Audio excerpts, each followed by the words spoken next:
जे आपल्या आई वडिलांची सेवा करतात त्यांची सुद्धा कीर्ती जगामध्ये अजर अमर राहते महाराज. फक्त ती असणारी सेवा जीवनामध्ये आपण केली पाहिजे. कुणाची कीर्ती राहिली पाठीमागे? भक्त पुंडलिकाची राहिली. काय केलं होतं भक्त पुंडलिकाने? काय केलं होतं? फक्त आणि फक्त आपल्या आई वडिलांची सेवा केली होती महाराज. जोपर्यंत आई आणि वडील हे दोन तीर्थ जोपर्यंत आपल्या घरामध्ये जिवंत आहेत महाराज, तोपर्यंत आपल्याला चारधाम यात्रा करायची सुद्धा गरज नाही. मी स्वतः सांगत नाही, संत महात्मे सांगून गेले की माय बाप केवळ काशी त्याने न जावे तीर्थाशी. अरे इथेच काशी इथेच ईश्वर, प्रेमळ आई अथांग सागर, माया ममता उदंड देसी नाही जीवाला घोर, माऊली देवाहूनही थोर. या ठिकाणी आपली आई जी आहे महाराज, तर आई ही भगवंतापेक्षा सुद्धा काय आहे? श्रेष्ठ आहे. भगवंताला प्रत्येकाच्या घरी राहून प्रत्येकाला सहानुभूती देऊन प्रत्येकाला प्रेम देत असती, म्हणजे देण्यासाठी वेळ नव्हता. म्हणून भगवंताने प्रत्येकाच्या आयुष्यामध्ये सुंदर असणारी काय दिली? आई दिली महाराज. या ठिकाणी आई जाणं हे दुःख काय असतं? आई गेल्याच्या नंतर कळतं. जोपर्यंत आई जिवंत आहे तोपर्यंत आईची माया या ठिकाणी जीवनामध्ये आपल्याला कळत नाही महाराज.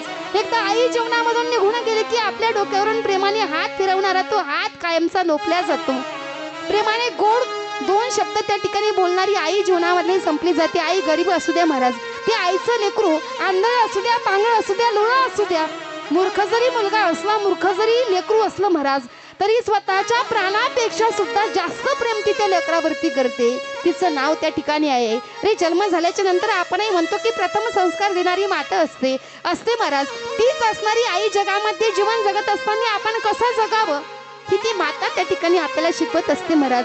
योग्य संस्कार देण्याचं कार्य आईच्या मनामध्ये जर आलं ना की आपलं असणारं लेकरू ही उच्च स्थानापर्यंत त्याला घेऊन जायचं, त्याचे विचारही उंच करायचे महाराज, ती कार्य जीवनामध्ये आई करत असते. एक लहान असणारं लेकरू सांगून जाईल महाराज, लहान असणारं लेकरू शाळेत गेला आणि शाळेत गेल्याच्या नंतर 3-4 दिवस शाळेत बसलं लेकरू ते, आणि शाळेमधल्या सरांनी शिक्षकांनी त्या लेकराच्या हातामध्ये एक चिठ्ठी लिहून दिली. सांगितलं, हे बघ बाळा, ही चिठ्ठी दुसऱ्या तिसऱ्या कुणाच्या हातामध्ये अजिबात द्यायची नाही. घरी तुझी आई असेल ना, आईच्या जवळ जा, ही चिठ्ठी फक्त आणि फक्त तुझ्या आईला दाखवायची, आईच्या हातामध्ये द्यायची, दुसऱ्या कोणाला दाखवायची नाही. त्या लेकराने ती चिठ्ठी घेतली. लेकरू घरी आलं. घरी आला, आपल्या आईला शोधत होता. आई किचन मध्ये स्वयंपाक करत होती. आईच्या जवळ गेला. आई, माझ्या सरांनी शिक्षकांनी मला एक चिठ्ठी लिहून दिली. आई सांगितलं, ही चिठ्ठी फक्त आणि फक्त तुझ्या आईच्या हातामध्ये दे. आई चिठ्ठी घे, ही चिठ्ठी उघड. काय या चिठ्ठीमध्ये लिहिलं जरा वाचशील का ग आई? मला वाचता येत नाही. त्या चिठ्ठीमध्ये काय लिहिलं वाच. त्या आईने ती चिठ्ठी उघडली. चिठ्ठी मधला मजकूर वाचला, परंतु त्याच आईच्या डोळ्यामधून दोन्ही डोळ्यामधून अश्रुधारा वाहू लागल्या. काय असेल या चिठ्ठीमध्ये मुलालाही कळत नव्हतं. मुलाचं वय लहान होतं. काय या चिठ्ठीमध्ये लिहिलं असेल? माझ्या आईच्या डोळ्यामध्ये अश्रुधारा आल्या. आई रडू नको, सांग ना ग, ही चिठ्ठी जरा मोठ्याने वाच ना ग आई, काय या चिठ्ठीमध्ये लिहिलं? ती आई सांगते, बाळा, या चिठ्ठीमध्ये असं लिहिलंय तुझ्या शाळेमधल्या शिक्षकांनी, ताई तुमचा मुलगा या शाळेमध्ये पाठवताय ना मुलगा, तो मुलगा अत्यंत बुद्धिवान मुलगा आहे, अत्यंत तेजस्वी पुत्र तुम्ही जन्माला घातलाय, अत्यंत हुशार मुलगा आहे, परंतु आमची शाळा ही लहान आहे, याला शिकवण्या योग्य शिक्षक आमच्या शाळेमध्ये उपलब्ध नाहीये, एवढे मोठे शिक्षक नाहीत आमच्या शाळेमध्ये.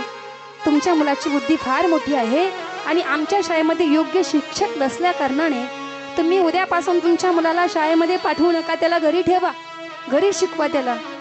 आई मग रडते का ग तू? अरे मला स्वाभिमान वाटतोय तुझा की मी एवढ्या गुणवान, एवढ्या हुशार, एवढ्या बुद्धिमान बसणाऱ्या मुलाला जन्म दिला. अरे माझे रडू नाही रे, माझ्या डोळ्यामधून आनंद अश्रू वाहत आहेत, मी रडत नाही. ती चिठ्ठीची घडी घातली आईने आणि बाजूला ठेवून दिली.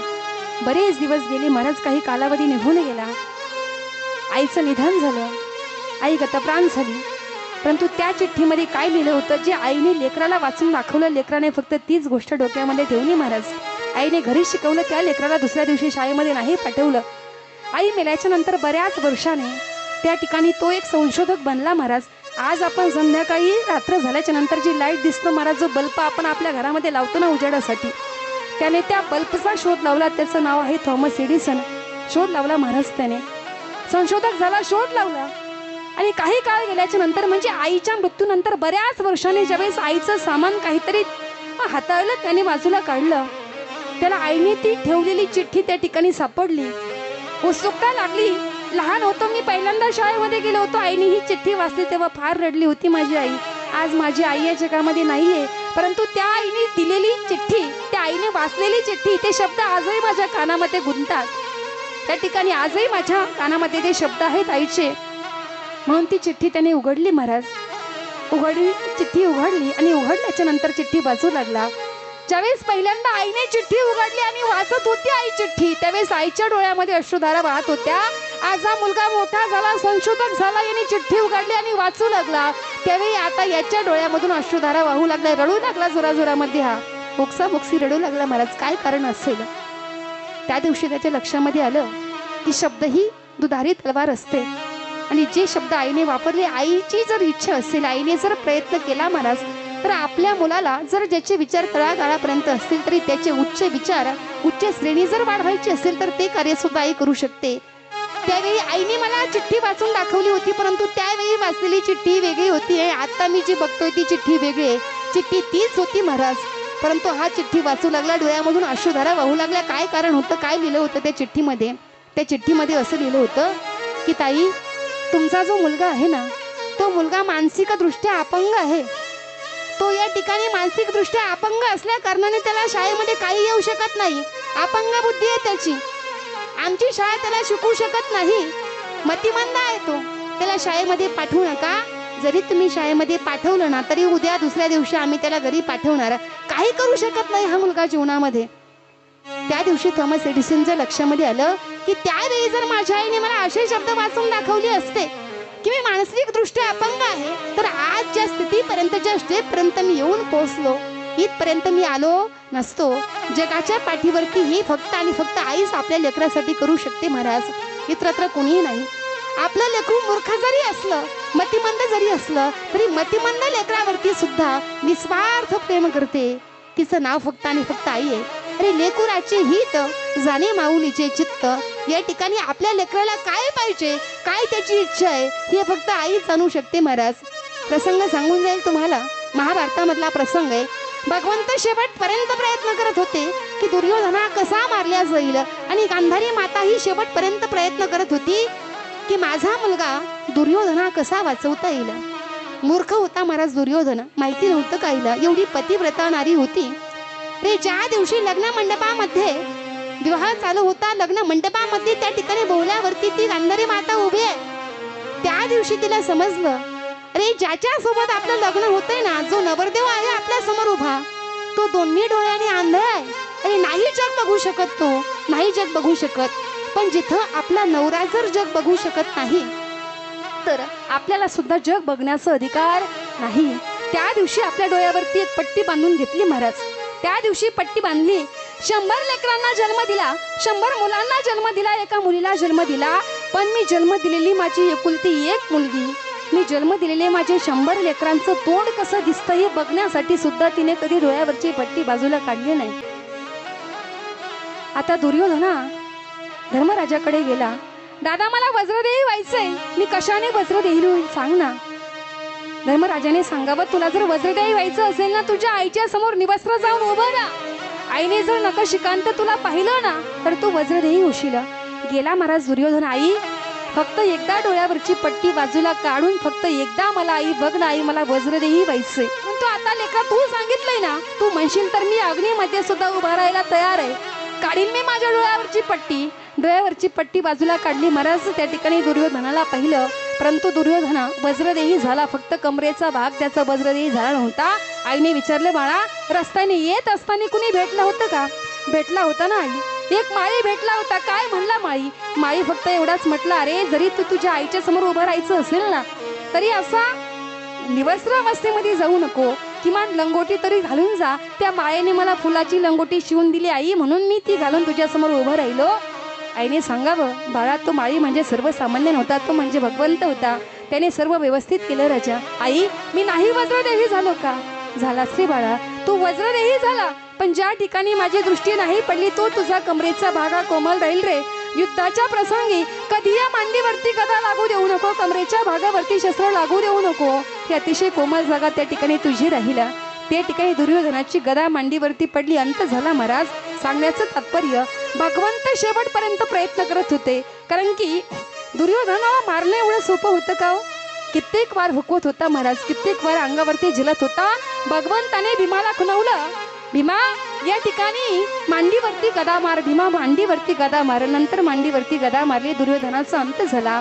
भगवंत शेवटपर्यंत प्रयत्न करत होते दुर्योधना कसा मारला जाईल, आणि गांधारी माता शेवटपर्यंत प्रयत्न करत राहिली की माझा दुर्योधना कसा वाचवता येईल.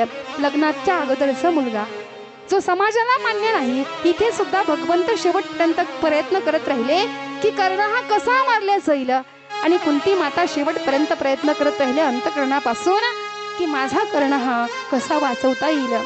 जगाच्या पाठीवरती अरे लेकरावरती निस्वार्थ प्रेम जर कोण करत असेल ना, तर ती फक्त आणि फक्त आपली आई असते महाराज. परंतु आई जाणं हे दुःख काय असतं हे लग्न झालेल्या व्यक्तीला विचारू नका. ज्या लेकराची लहानपणी आई गेली, लहानपणी ज्या लेकराची आई निघून गेली महाराज, त्या ठिकाणी आई जाणं हे दुःख काय असतं त्या लेकराला विचारल्याच्या नंतर ते छोटंसं लेकरू तुम्हाला नक्की सांगून जाईल. अरे एखाद्याची आई गेल्याच्या नंतर आपण त्या लेकराच्या जवळ जाऊ, कुणी डोक्यावरून हात फिरविल, कुणी पाठीवरती हात फिरविल. बाळा रडू नकोस, मी तुझ्या आईसारखी आहे. बाळा रडू नको, मी तुझ्या आईसारखी आहे. किती जरी आपण आईसारखी आहे असं म्हटल्याच्या नंतर त्या ठिकाणी आपण आई नाही होऊ शकत महाराज, नाही होऊ शकत. नारदाचा पूर्वजन्म जर आपण पाहिला तर छोटासा असणारा रामदास ज्यावेळेस त्याची लहानपणी त्याला आई सोडून गेली, जोपर्यंत आई जिवंत होती महाराज, संत महात्म्याने साधू महाराज ज्यावेळेस भेटले होते चातुर्मासामध्ये, त्या छोट्याशा रामदासने इच्छा व्यक्त केली मला चातुर्मासला जायचंय आई. आईने सांगितलं बाळा तुझ्याकडे पाहून मी जीवन जगते, तुझ्याकडे बघून मी जीवन जगते रे. तुझ्या वडिलांचं निधन झालं, माझ्या जगण्यासाठी एकमेव कारण फक्त तू आहे. तुझ्याकडे पाहून मी जीवन जगते. तू जर चातुर्मासला आलेल्या महाराजांसोबत साधू लोकांसोबत जर निघून गेला तर मी जिवंत राहू शकत नाही. साधूंना विनंती केली माझ्या लेकराला घेऊन जाऊ नका, हो घेऊन जाऊ नका, याला विनंती केली साधू महाराजांना. त्या संत महात्म्यांनी सांगितलं येऊ नको रामदासा, तू येऊ नको आमच्यासोबत. जोपर्यंत आई जिवंत आहे तोपर्यंत या आईची सेवा कर. आईने देह ठेवल्याच्या नंतर तू आम्हाला शोधत आहे, तोपर्यंत भगवंताचं नामचिंतन कर, सांगून टाकलं महाराज. आता रामदासच्या मनामध्ये उत्कंठा जागृत झाली की मला संत महात्म्यांच्या सोबत जायचं होतं, भगवंताचं नामचिंतन करायचं होतं. परंतु संत महात्म्यांनी सांगितलंय रे जोपर्यंत तुझी आई जिवंत आहे ना तोपर्यंत तुला जाता येणार नाहीये, तू साधू महाराजांसोबत जाऊ शकत नाहीये. कधी माझी आई मरायला लहान होता मुलगा, परंतु अंतःकरणामध्ये व्याकुळता होती की मला साधू सोबत जायचंय, कारण की संत महात्म्याची संगती लाभली होती. कधी माझी आई मरायला असं मनामध्ये त्या ठिकाणी थोडंसं चालू होतं महाराज. काही कालावधी निघून गेला आणि आईचा रात्री अंधाऱ्या रात्री आईचा सर्पावरती त्या ठिकाणी पाय पडला, तर आईला सर्पदंश झाला. ज्यावेळेस त्या आईने देह ठेवला महाराज, रामदासापर्यंत बातमी गेली. धावत पळत ते छोटंसं बाळ त्या आईजवळ आलं. आईने देह ठेवला, आईचं संपूर्ण शरीर त्या ठिकाणी निळं पडलं होतं. आईच्या जवळ गेला, आई उठ ना ग. आई तू तर गाईचं दूध काढण्यासाठी चालली होती आई. आई कुणाकडे बघून मी जगू आई. आई उठ ना, मला तुझी गरज आहे आई. आई अशी झोपून राहू नको. अरे जोपर्यंत जिवंत होती तोपर्यंत मनामध्ये एक वेळेस इच्छा जागृत झाली की आई कधी मराल, आणि आईने देह ठेवल्याच्या नंतर मी संत महात्म्यासोबत जाईल.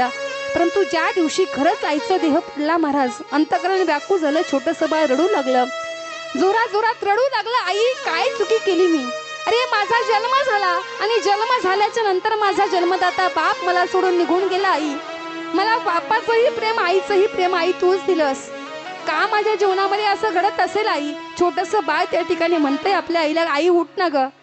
संत महात्म्यांची भेट झाली मला, त्यांची संगती झाली, त्यांच्या संगतीमध्ये रमलो मी. त्यांच्यासोबत जायला निघालो तर ते संत महात्मे मला तुझी जबाबदारी म्हणून तुझ्या जबाबदारीवरती सोडून त्या ठिकाणी तेही मला निघून गेले. परंतु आज तुझ्याकडे बघून मी जीवन जगत होतो, आज तू सुद्धा मला सोडून गेली. आई उठ ना.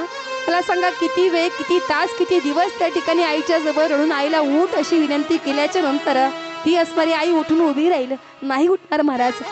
जवळच्या त्या ठिकाणी महिला भगिनी गेल्या, डोक्यावरून हात फिरवला. रामदासा अरे रडू नको, रडू नकोस रे लेकरा, आम्ही तुझ्या आईसारखे आहोत, आम्ही सांभाळ करू तुझा. आईचा अंत्यविधी झाला महाराज, आम्ही सांभाळ करू म्हणणाऱ्या महिला भगिनी एक टाइम त्या ठिकाणी अन्न त्या ठिकाणी जेवू लागला. कुणाच्याही घरी जावं, 10 दिवस घातलं महाराज लोकांनी, 10व्यापर्यंत जेवू घातलं. 11वा दिवस उगवला. 11व्या दिवशी कुणीही काम सांगावं, रामदासा थोडंसं झाडून घे, आणि एवढं झाडून घेतल्याच्या नंतर मी तुला जेवायला देईल.